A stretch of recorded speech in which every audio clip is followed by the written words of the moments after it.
안녕하세요 여러분, 주꾸입니다. 자, 원정 관련주들 오늘 뭐 생각보다 흐름이 좋지 않아서 좀 마음이 아팠을 거라고도 생각이 드는데, 약간 갈리긴 갈렸죠. 뭐 좋게 된 애들도 있긴 하네요. 한전산업, 뭐 한신기계, 뭐 이런 애들 좀 잘 되긴 했지만, 그러니까 어쨌든 보게 되면 뭐예요, 시총 작은 애들이 상대적으로 좀 잘 놀아놨죠.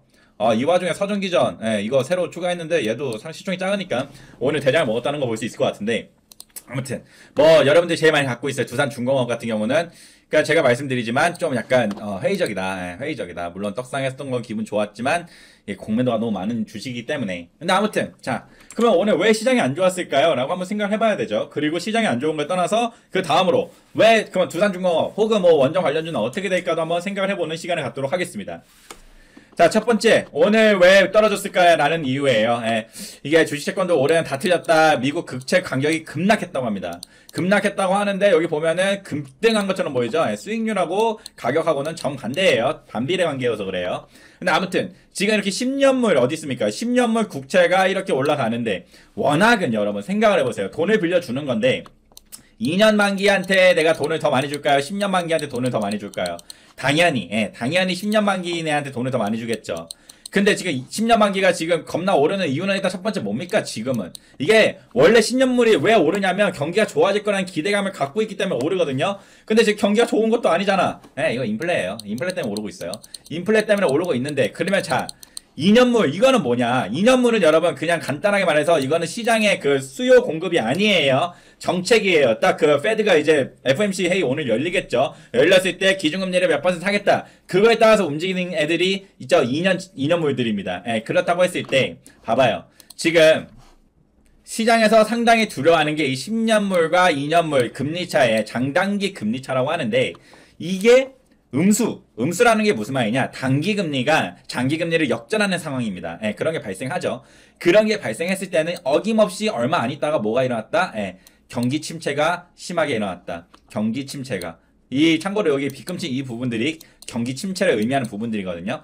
그러니까 지금 되게 재밌는 게 어떤 상황이에요? 지금 쉽게 말해서 페드가 뭘 할 겁니다, 이제. 금리 인상을 할 수도 있겠죠. 근데 만에 하나 이 2년물을 금리를 올려버려갖고 이게 역전이 되면은 약간 좀 시장에서 받아들이기 상당히 껄끄러운 거죠. 그리고 지금 아마도 시장 많은 주체들이 어차피 페드에서 오늘 뭐 0.25%포인트는 모습 봐갖고 뭐 심하면 0.5%포인트는 뭐 거의 안 할 거라고 생각하고 있긴 하지만 1% 정도가 그럴 거라고 예상을 했었나? 그 페드 회의에서. 그러니까 사람들이 거의 0.25%포인트는 오른다고 생각하기 때문에 야, 그러면 이거 뭐야? 역전되는 거 아니야? 야, 이거 역전되면 난리 날 텐데, 이런 상황 때문에 아마 주식장이 힘들지 않았을까라고 생각이 듭니다. 당연히 이건 단기적인 이슈는 아니죠. 그 외에도 또 우리가 걱정할 만한 건 또 뭐가 있습니까? 뭐 러시아 디폴트 사태 지금 일어날 수 있는 거, 지금 이거 16일날 이제 결정이 나는 거죠. 이때 1차 일단 갚아야 되는 때인데, 이때 못 갚으면 뭐 갚아도 근데 문제예요. 갚아도 이제 2차, 3차 계속 따라오니까 언제든 디폴트가 일어날 수 있는 상황이라. 근데 주꾸미가 지금 갑자기 드는 생각인데, 이 인플레가 극심해진 게 누구 때문입니까? 얘 때문이잖아요. 얘 전쟁 일으킨 거. 근데 얘가 지금 해외 국가들에 대해서 반감을 갖고 있을까요? 호의적일까요? 반감을 갖고 있을 겁니다. 그렇다면은 지금 페드가 정책을 하려고 하는데 지금 이거 되게 신경 쓰일 거거든요. 근데 지금 인플레를 러시아가 안 끝내버리면 이거 계속 이렇게 날려버릴 수 있거든. 이해돼? 그건 이게 되게 애매해지는 상황이란 말이죠. 되게 애매해져. 그래서 어떻게 보면 이 상황을 역이용을 해서 러시아가 약간 세계 경제 힘들어지게 하려고 하지 않을까라는 생각도 들더라고요. 어차피 독고다이 아닙니까? 아무튼 그래서 결론적으로 이러한 이유들 때문에 아마 시장이 좋지 않았던 것 같고, 아까 말씀드린 러시아 디폴트라든지 그런 건 단기적으로 악재예요. 그 FOMC 회의도 당연히 단기 악재입니다. 그날 이제 영향을 끼칠 거예요. 어쨌든 그런 게 있기 때문에 좀 시장이 안 좋지 않았을까라고 한번 생각해보고 넘어가도록 하겠습니다. 자, 근데 시작하기 앞서서 여러분, 두산중공업이라든지 어쨌든 원정 관련주는 여러분, 얘네는 가치주일까요? 성장주일까요? 가치주다, 성장주다.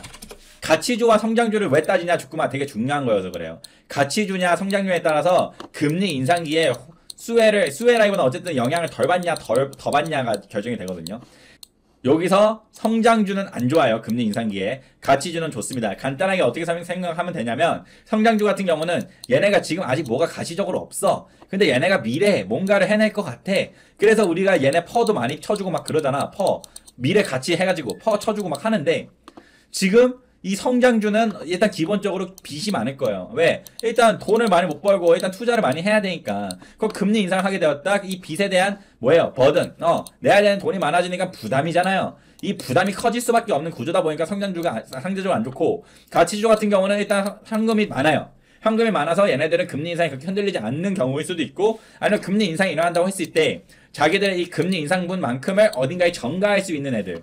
그래서 대표적으로 제가 찍는 해운업, 얘네들은 그럴 수가 있단 말이에요. 어디다가 엮어버리면 되냐면, 해상료 얘네 운임할 때, 우리 서막할 때 금리 인상 올라갔으니까 우리 돈 좀 더 받아야 되겠어, 이렇게 할 수가 있잖아. 근데 원전은 과연 그럴 수 있을까요? 이해되죠? 아마 제 생각에는 원전은 이 성장주 쪽에 좀 많이 속해 있을 것 같고, 보지 않아도 퍼가 높을 겁니다. 예, 퍼가 높을 거예요. 성장주들이 그 미래의 꿈을 먹고 사는 애들이라 퍼가 높거든요. 아무튼 그러면 성장주는 일단은 좀 안 좋다. 금리 인상기에 상대적으로. 근데 이거 100%는 없으니까. 근데 아무튼 조금 여기서 약간 아쉬운 게 있을 수는 있지만, 일단 제일 중요한 건 뭐였어요? 사실 윤석열 대통령님이 됐다는 거고, 어쨌든 우리나라에 한해서 지금 원전이 커질 확률이 크니까 그런 기대감을 갖고 끌고 가는 게 아닐까라고 생각이 듭니다. 자, 여러분, 이거 어제 나왔던 뉴스인데요. 이거 알아요? 핵폐기물 저장고가 가득 차 있었대요. 그래서 원전을 중단할 뻔도 했는데 직전에 막았다고. 뭐 덕분에 맥스터라고 핵처리 그거 핵폐기물 같은 거 저장하는 뭐 임시 저장하는 그런 게 있는데, 이게 꽉 찰 뻔했대. 꽉 찰 뻔했는데 여기 내용을 보게 되면, 월성 원자로 발전 후 2, 4호기에서 나온 사용후 핵연료 보관을 위해서 월성 원전 사용료 핵연료 어쩌고저쩌고 일명 맥스터의 증설 공사가 마무리되었다. 이게 6년이나 걸렸대. 6년. 왜냐면 허가 받는데 좀 오래 걸렸고, 허가 받고 나서도 그 주민들 반대가 있어갖고 좀 더 미뤄지고 했다는데, 어쨌든 이게 막히기 때문에 얼마나 심각한 상황이었었냐. 2020년 6월 맥스터 포화율이 97.63%. 2022년 3월이면 저장고는 없다는 계산까지 나왔다.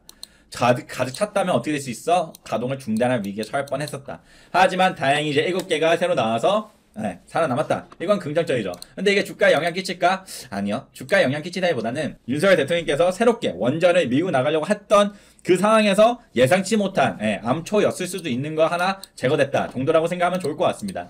그 다음 뉴스는 뭐 이거 신한우열 1호기 가동이 이제 2개월 앞당겨 지나. 그래서 이게 원래 뭐 9월 정도 예상하고 있었는데 워낙은 2월인가 그랬대요. 근데 이제 뭐 좀 약간 문제가 생겨갖고 미뤄졌다는데, 그래서 2개월 앞당겨서 이제 7월달 한번 해볼 수 있냐. 이거 요즘은 없구나. 어쨌든 7월달 해볼 수 있냐 뭐 이런 얘기가 나오는데, 난 이거는 무슨 얘기 때문에 갖고 오는 거냐면 한번 보자고요. 무슨 얘기냐. 7월달에 얘가 어떻게 될지 전 너무 궁금합니다. 7월달에 이게 만약 가동한다는 뉴스가 나왔을 때 과연 이게 반짝 상승으로 줄 수 있는 이슈가 될지, 아니면은 뭐 그냥 흐지부지가 될지, 아니면 정말 이게 갑자기 또 스포트 끊어서 빵을 할 수 있을지 한번 같이 봐보자는 취지에서 갖고 온 뉴스입니다. 자, 마지막은 살짝 악재예요. 지금 우크라 체르노빌 원전에 전기가 또 끊겼대요. 이거 전기선 이거 뭐 하고 있었다고 그랬는데 이게 또 끊겨가지고, 지금 난 이게 왜 불안한 거냐면, 여러분 간단해요. 여기가 만약에 이게 지금 왜 전기가 필요하냐면 냉각해야 된대. 이게 보게 되면 여기 보이시죠? 일반적으로 원전은 사용후 핵연료를 냉각시켜서 방사성 물질 누출을 방지하는 절차를 진행. 이를 위한 펌프 및 기타 장비에 계속해서 전력을 공급해야 된다. 무슨 말이에요? 이게 만약에 냉각이 안 되면은 지금 뭐가 될 수 있다는 거야? 지금 원전 물질이, 이거 방사능 물질이 유출될 수도 있단 말이에요. 근데 당연히 이게 유출이 되게 되면 당연히 또 이게 사회에서 분명히 또 암초에 걸릴 거란 말이야. 사람들이 야, 안 돼, 원전하면 안 돼. 원전 할 수밖에 없긴 하거든. 이유가 있어. 돈이 안 내. 원전 아니면 돈이 안 된다고. 근데 아무튼 이런 뭐랄까 예상치 못한 암초가 나올 수도 있기 때문에 이거 좀 잘 우리가 캐치를 해야 될 것 같아요. 물론 제가 캐치해 오겠지만 어쨌든 이거 좀 주의 깊게 보고 있어야 된다고 생각이 듭니다. 좋습니다. 어쨌든 원전 관련주들을 여러 번 보게 되었을 때, 그러면 일단 주꾸미가 지금까지는 말하는 게 일반적으로 맞았다고 볼 수 있을 것 같은데, 근데 뭐 어디가 시총 큰 애는 좀 하지 말자 이 소리고, 두산 이후비도 참고로 이제 끝났어요. 얘 단일가 3회차 끝났고요. 3일 동안 거의 올라간 게 없기 때문에 얘는 풀릴 겁니다. 내일이 되게 중요한 날이고요. 주꾸미 어떻게 될지 모르겠어요. 저는 당연히 상방을 노리고 있고, 지금 14만 9천 원이 제 평단인데, 이거 깨면은 조금 가슴 아플 것 같습니다만, 일단 지켜봐야죠. 지켜봐야 될 것 같고. 일단은 이찐 파워가 금요일날 상한가 찍었죠. 봐봐요. 그리고 서정기전 같은 경우는 이날도 많이 오르긴 했지만 오늘 대장 먹었죠. 오늘 상승률로 봤을 때 대장이니까. 그리고 BHI는 대장 먹은 적이 없고요. 우진 이날 대장 먹은 애가 누구냐? 보성파워텍인가? 보성파워텍, 보성파워텍 자리 이쁘다. 여러분 이거 뭔지 알죠? 버티는 자리. 버티는 자리. 버티는 자리가 나오다 보면은 이거 시세 잘 줍니다. 그리고 지금 보다시피 다 정별이기 때문에. 아무튼 보성파워텍이 원래 대장이었죠. 그리고 한전산업은 이게 어쨌든 뭐 대장이 지금 내가 말하고 싶은 게 이게 안 나오네. 한신기계도 금요일 날 대장이었구나. 근데 지금 뭘 말하고 싶은 거냐면 지금 대장이 돌아요. 예, 대장이 돌고 있기 때문에 여러분들이 만약에 원전주 지금 나 너무 사고 싶다라고 생각이 든다면 좀 조정받은 걸 사시는 것도 어떨까 싶은 생각도 들어요. 뭐 거기서 보면 이제 보성파 같은 경우 원래 얘가 대장이었단 말이야. 가장 최근에는. 근데 얘가 요즘 힘을 못 쓰고 있잖아요. 근데 힘을 못 쓰고 있는데 자리를 보니까 어때요? 이쁘죠? 이런 거 아이고 보성파 같아. 예, 이런 자리 되게 이쁜 자리란 말이죠. 버티고 있는 모습이 보이잖아요. 거래량 어떻고 줄어들고. 예. 이런 모습이 나오다가 얘가 언제든지 대장 한번 다시 먹을 수 있어서 이런 쪽. 근데 물론 시가면은 지금 좀 많이 떨어졌네요. 한 마이너스 2% 가까이 많이 떨어졌는데 이런 게 어떻게 보면 또 기회가 될 수 있다는 거죠. 하지만 지금 보니까 원전주들이 대체적으로 우리 기술을 제외하고는 다 시가면 지금 한 2%대로 하락이 나왔는데 두산 이오비도 떨어졌네. 얘는 거래량도 별로 없는 애가 왜 떨어졌대. 아무튼 원전주 그렇게 투자하는 게 제일 나아 보이지 않을까라고 생각이 듭니다. 다음으로 한번 수급을 같이 보도록 하겠는데요. 수급은 역시나 완전 이 두산중공업은 어쨌든 좀 이게 개인들이 너무 많이 샀죠. 우리 기술 같은 경우는 오늘 수급이 딱히 없네요. 실종되어 있는 상태인 것 같고 일진파워도 개인들이 샀고 서전기전 개인하고 외국인들이 샀고 BHI는 외국인들이 샀네요. 그러니까 지금 보다시피 이거 저번에 말했지만 한 달이란 기간 동안 지금 이쪽에서만 많이 사요. 그러니까 그 두산중공업 제외하고는 이 외국인하고 기관들이 쌍끌이는 게 꽤 있습니다. 우진기 같은 경우는 오늘자로 개인들이 샀고요. 보성파워텍 개인, 기관 이렇게 샀다는 거. 근데 개인들 이거 좀 많이 사고 있어갖고 조금 불안하다. 조금 불안하고 이건 뭐 지금 아직도 다 뒤져 있고 한전산업, 한전기술 같은 경우도 지금 개인들이 계속 사고 있는 거 볼 수 있을 것 같고 한국전력은 이건 뭐 우량주니까 이거는 좀 버리도록 하고요. 에너토크 개인들이 샀고 이제 이거 한 달이랑 기간 동안 개인들만 샀죠. 매력적이지 않아요. 한신기계 같은 경우는 외국인하고 기관 쌍끌이. 그러니까 지금 보게 되면은 이제 외국인하고 기관들이 쌍끌이 한 달이란 기간을 봤을 때 외국인하고 기관들이 쌍끌이한 종목이 그렇게 많지가 않은 것 같네요. 예. 우리 기술 정도, 일진파워 정도. 이제 얘 같은 경우는 외국인들이 지금 상당히 많이 사놨다는 거 한 달이란 기간 동안은 특히 이날 많이 산 것 같은데 어쨌든 이런 건 좀 긍정적으로 볼 수 있지 않을까라고 생각이 들기는 합니다만. 좀 이게 여러 종목을 한 번에 보다 보니까 조금은 어려운 것 같네요. 이렇게 말하기가 참 어렵고 어쨌든 여러분들이 말하고 싶은 건 여러분들이 한번 판단해 보세요. 자, 그러면 지금 이제 이슈를 생각해 봐야죠. 이슈 과연 이 원전은 이슈가 아직 있을까? 뒤에 상승 동력들이 있을까? 당연히 있다에 다 알 거고 있다고 했을 때 그럼 이 상승 동력은 과연 지금 시장이 무너질 때 내가 나갔다가 들어오는 게 이득일까? 아니면 내가 그냥 그 자리다가 좀 떨어지더라도 존버하다가 내려갈 때 모으면서 이렇게 투자하는 게 최고일까? 이걸 한번 생각해 보는 거 한번 좋을 것 같아. 그런 결론을 내려서 그래 나는 그러면 일단 나갔다 와야 되겠다. 그러면 나갔다 오는 거죠. 나갔다가 나는 내가 생각하는 아니면 뭐 이 재료들 어차피 단기 악재인 것들이 많아요. 단기로 악재인 것들이 많아서 그냥 그거 끝나고 돌아와야 되겠다. 이렇게 할 수도 있는 거고 아니면은 그냥 이것처럼 처음부터 떨어질 때도 모아가다가 올라갈 때 팔겠다.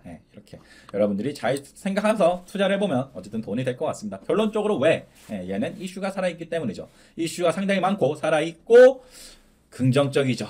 긍정적이죠. 근데 어쨌든 성장주라는 게 조금 걸리긴 하지만 그거 외에는 모든 면에서 완벽한 원전주들이지 않을까라고 생각이 듭니다. 아무튼 여러분 오늘 방송 여기까지고요. 언제나 시에서 언젠가는 주린이에서 주무시길 바랍니다. 감사합니다.